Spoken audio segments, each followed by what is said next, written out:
বাঁশির আড়ালে লুকিয়ে থাকা এক অদৃশ্য লড়াই।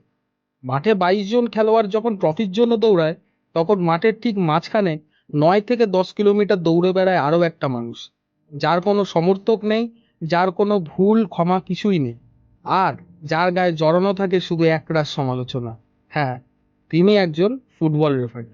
রেফারি হওয়া শুধু একটা দায়িত্ব নয়, এটা একটা চরম আত্মত্যাগ।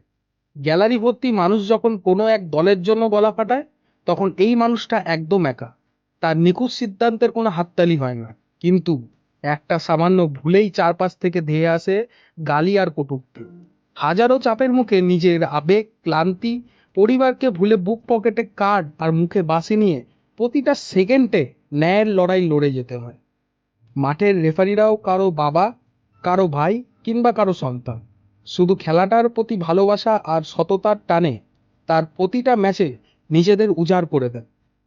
সবাই জেতার জন্য খেলে, আর রেফারি খেলে খেলাটাকে বাঁচিয়ে রাখার জন্য। আজকের এই পোস্টটি সেই সব রেফারিদের জন্য যারা হাজারো অপমানের পরও বুকে সততা নিয়ে মাঠে নামেন। ফুটবলের এই অদৃশ্য নায়কদের প্রতি রইল আমার শ্রদ্ধা ও ভালোবাসা।